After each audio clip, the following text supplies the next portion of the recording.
Hello everyone and welcome to another Top 5 Records video. I just got the very sad news that Sly Stone passed away. And Sly Stone is one of the most remarkable musicians of the 20th century. He meant so much for the world. He is an icon. So I thought I should do a short video as a small tribute and an in memoriam to talk about his true brilliance, because we are not just talking about somebody who had a visual flair and something to say. He was more than just a spokesperson. Now, I mean, how much more can you be? And the thing is, what's often overlooked in this case is he was a multi-instrumentalist, a musical genius who changed the landscape of funk, soul.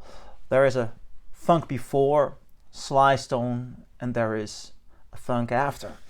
And let me just talk you through some of the records that I play regularly. And tonight a friend of mine is coming over. We will be playing these records because they mean the world to me.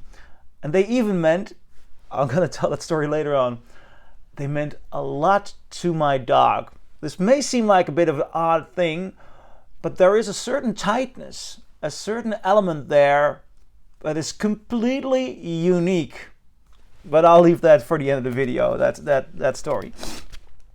Here we go. The first time I heard of Sly and the Family Stone, I must have seen him in the Woodstock film, but I never paid a lot of attention. When I started looking into the 1001 albums you must hear before you die, and I got interested in soul and funk, I just ordered a copy of this record. And I ordered a repressing, a very good repressing. But then a couple of years ago, I found this, the first original American pressing of Stand. And I'll get the record out because I want to show you the gatefold.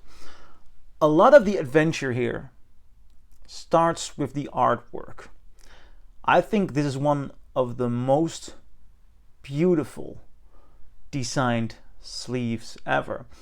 And I think the flair, the photos, the colors in the lights used, the angles, the intensity of the faces here shows you, at least it showed me when I started listening to it, and I think this must have been the same for a lot of people in the late 60s, that you are gonna listen to a beautiful, colorful, honest, raw, creative, and daring thing.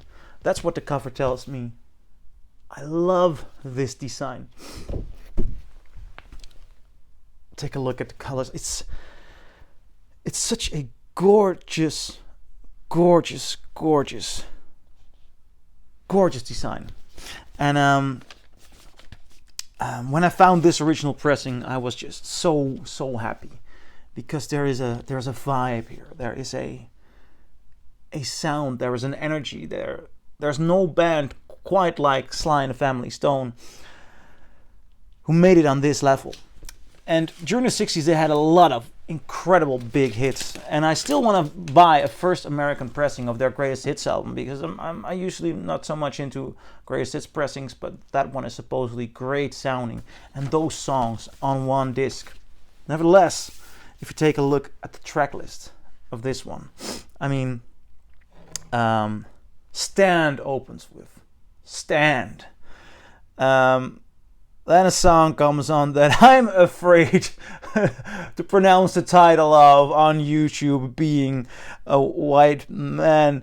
But after that, immediately, the third song, I Want to Take You Higher. Man, these three songs, one after another. Somebody's watching you, but I mean, especially those three first songs: Stand, Don't Call Me, and I Want to Take You Higher. Oh man, what a powerhouse! And then side 2, Everyday People. You can make a Sex Machine, and you can make it if you try. This was a new sound, a daring sound, it still feels to me as very, very fresh and very colorful, and especially everyday people. There is this. You notice he was part of the civil rights movement, and there are of course a lot of different degrees within the civil rights movement. Nina Simone, for example, supported Malcolm X and was open to the suggestion to use guns to. I have to say this correctly, because these are if you make a mistake in there, the nuance can be horrible. Even if you disagree, apart from what I think of it, but she said they thought it was allowed to use guns to get the equal situation, or to I believe that was the core. Please Google it before you draw any conclusions, because I think it's very important to be very nuanced here. I think Sly Stone was much more of a Martin Luther King kind of guy. The song "Everyday People" basically tells you we're all the same. We're all the same, and I think that's a message of hope, and that hopeful, joyful, hippie kind of message that's written all over this record. And then I'm gonna move towards the second record I'd like to hold up. It's not a studio album. It is their performance at Woodstock. And just look at the cheerfulness, the happiness, the hope of this picture. This is one beautiful image.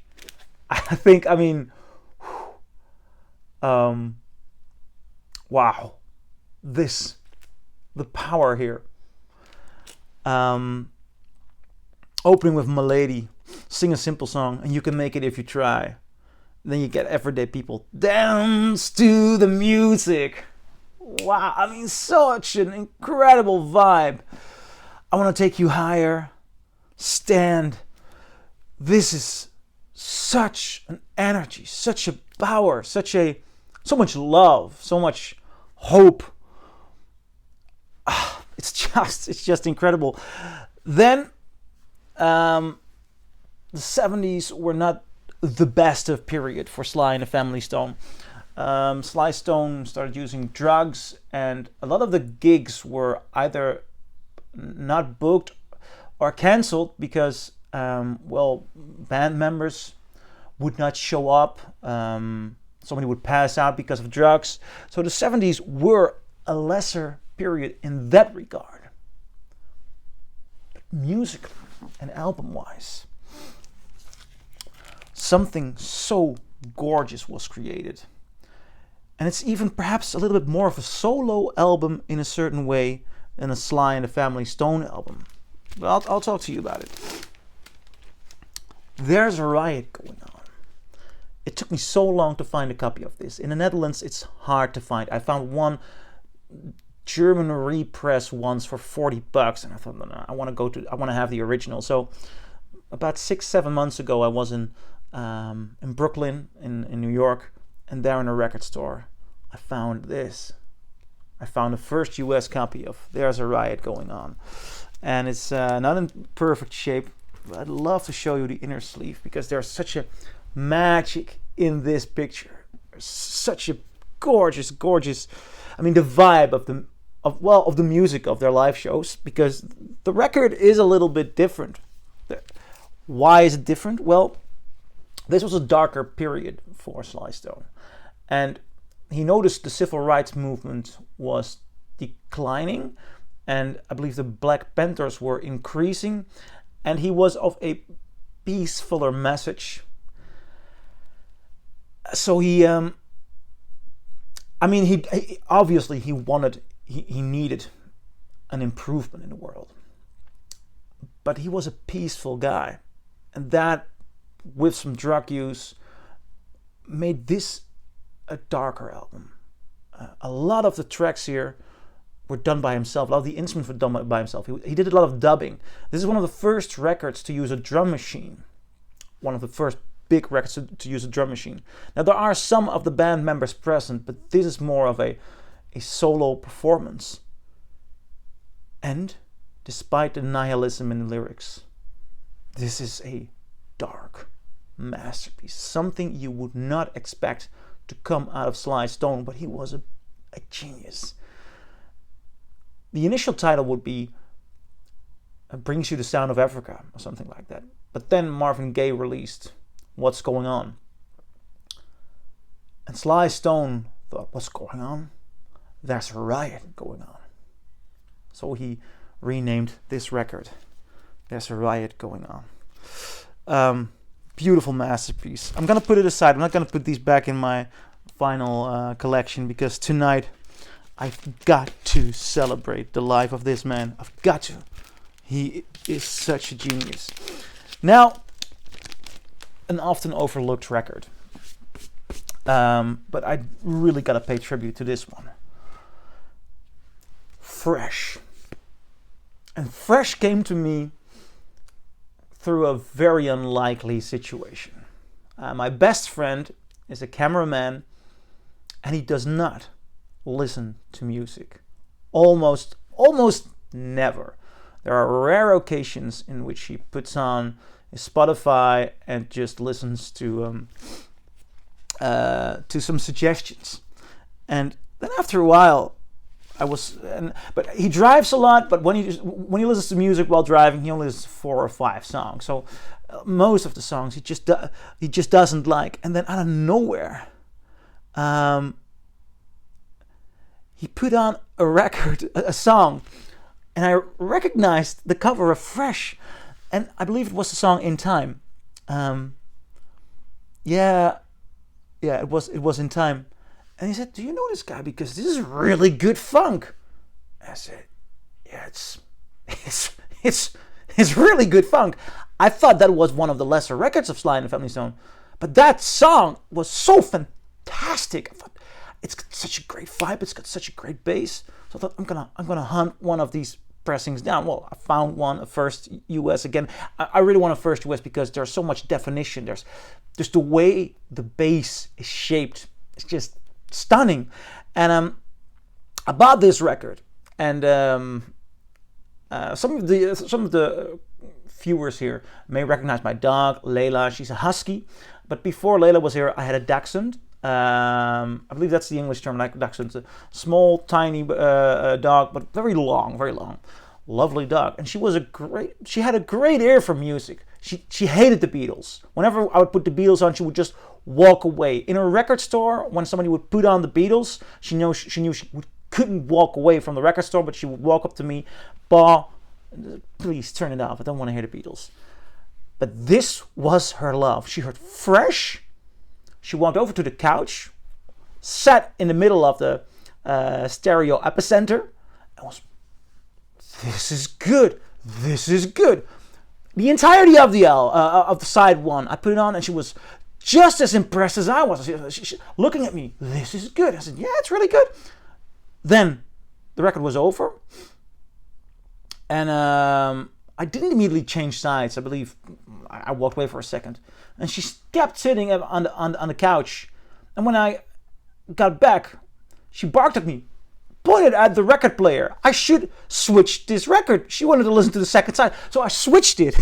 And we just kept on loving this record. And straight away after this, I went to Waxwell Records in Amsterdam.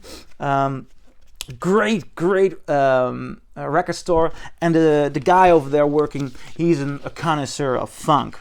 And he asked me what the dog, because the dog was with me, her name was Mila, what she liked. I said, "Well, she's really into funk." And some of my friends say she mostly responds, because I've been playing a lot of music and with friends coming over. They say she responds mostly to very tight funk. And he's like, "What kind of tight funk?" "Well, she likes Sly and the Family Stone." And the man said, "Are you telling me that dog recognizes Sly and the Family Stone?" I said, yeah. He said, "Well, they are exceptionally skilled, but I doubt if your dog can hear that." I mean, it's a dog. So he said, "You know what? I'm gonna DJ for her." So the guy got some of the records out and some of the singles, and he played different funk artists. And sometimes she responded, sometimes she didn't. And then after a while, his jaw dropped because he put on a song. I didn't recognize the song.